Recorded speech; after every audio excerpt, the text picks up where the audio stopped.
Alright guys, Pulaski come back with another review, this time of Dennis Dugan's Grown Ups 2, okay?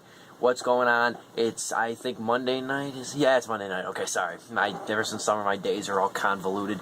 Anyway, I'm sorry, I saw this movie on Saturday, okay? But I didn't get a chance to review it. I was working all weekend. I saw it on Sunday, and I had to work Sunday night, and I was busy all today. So I'm going to try and get this up as soon as I can. I want to get a shot tonight. Anyway, it's about 10 o'clock at night. Anyway, though, enough about that. Grown Ups 2, let's get into it.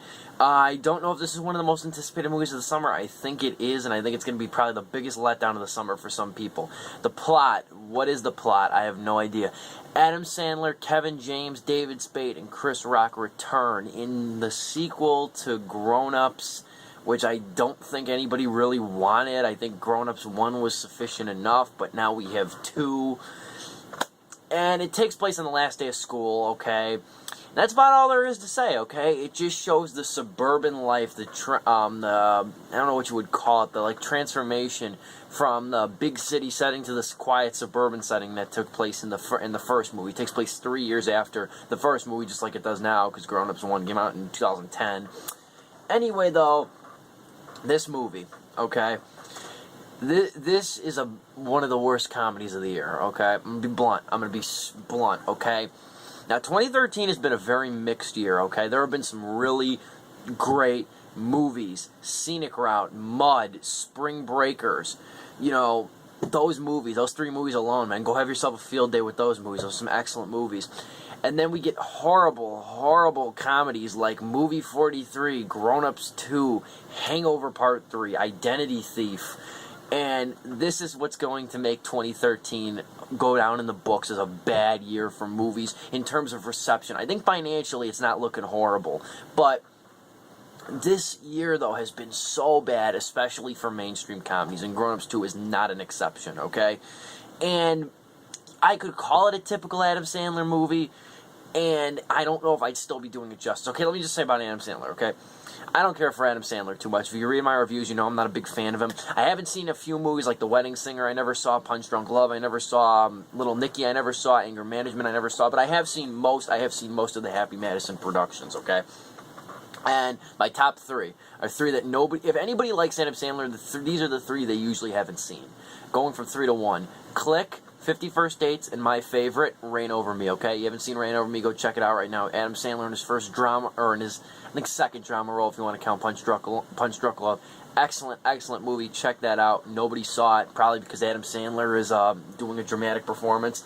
Anyway, Grown Ups 2, though, there is nothing funny about this movie. The funniest character in this movie is Taylor Lautner, which should be telling when the movie stars, again, Adam Sandler, Kevin James, David Spade, and Chris Rock. Also, another telltale sign that this movie isn't good is that Rob Schneider isn't in it. And Rob Schneider was in the first one, okay? So, how bad does a movie have to be when Rob Schneider himself says, you know what, I'd rather do something else, I'd rather take another gig. That's the story of this movie, okay?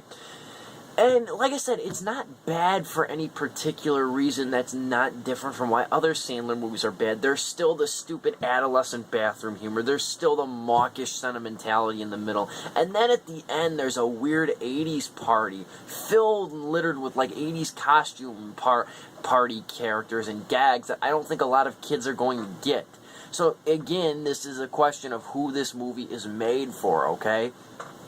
I don't know, but it is pretty upsetting, okay? Now, the first Grown Ups was not a terrible, terrible movie, okay?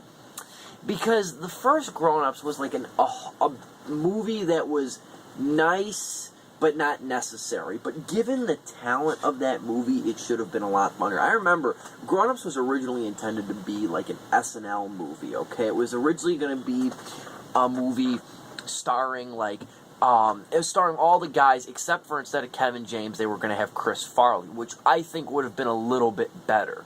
But again, there's just not much here as a movie. I mean, even for that reason, for an SNL movie, even with that in your head, it still feels dated. And these characters, I'm sorry, are not very funny, okay? In this movie, at least. Now, these characters that we're focusing on are not very funny. The actors are kind of funny. Adam Sandler, like I said, he's good in some comedic roles, you know what I mean? He's got to have the right balance of, like, being toned down and then still being funny, which is a hard thing to pull off. But when he does it, he does it. You can take Big Daddy, you can take Click, 50 First Dates, like I just said. He does well in those movies. Kevin James, he's got that cheery, kind of fat guy wholesomeness. He was good in Paul Blart Mall Cop. That was alright. I never watched King of Queens, but people say he was kind of like that on the show. Chris Rock, can you think of a funnier comedian working today than Chris Rock? I mean, all I think about when I think of Chris Rock, this is the guy who said that the reason black people don't go on Survivor is because if they want to go somewhere where there's no electricity, no fresh water, and bugs and everything, they could stay at home. I mean, did we forget that? And David Spade, too, makes Rules of Engagement a great show. He's even good in other Happy Madison comedies, like Dickie Roberts, former child star. Okay, these are not bad actors, all right? They're funny actors. And for some reason, though, you put them in a room with 3 writers, and they can't churn anything funny, okay? It's all adolescent bathroom humor. Been there, done that, nothing new. And it's pathetic in a way. It really is pathetic, because this is a movie that's going to effectively lower, now that it's made $42.5 million in the box office, it's going to effectively lower, again, the standard of comedy. And that's why a movie like Grown Ups is not only bad, but harmful, okay? It's harmful in the sense that, and I paid for it, okay? Alright, I got in with a gift card, but still, you know what I mean? I'm a patriot, I'm a ticket buyer, but I gotta review it. The thing is, though, with Grown Ups 2, though, is the fact that people are going to see this. Who gives a shit what the rating is on Rotten Tomatoes? Who cares if it's a 6% on Rotten Tomatoes? Who really cares? Excuse me. As long as the movie makes money, who cares, okay? Now, I ended my written review, which is on Influx Magazine. It's on my website. Check it out. I appreciate it. I ended my review with a statement saying that you have a choice as a moviegoer, okay? You have a choice as a moviegoer.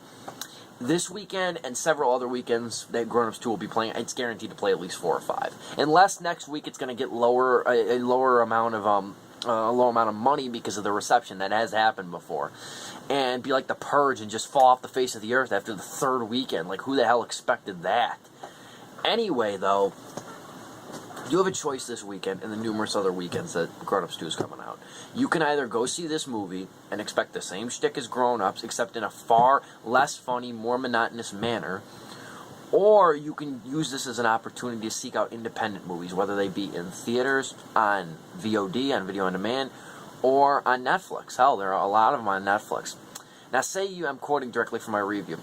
Now, say you want a movie, a feel-good movie, and a cheering movie, okay? And you said this is at your justification for paying money to go see Grown Ups 2. You want a cheery, good-hearted movie. I can think of numerous good, cheery, good-natured, cheery, feel-good movies, okay?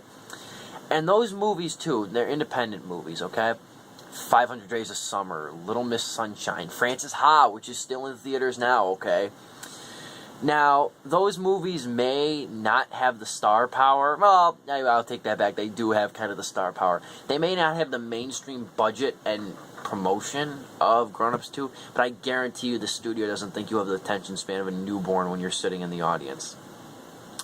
I give Grown Ups 2 1 star out of 4, okay? I'm Steve Pulaski.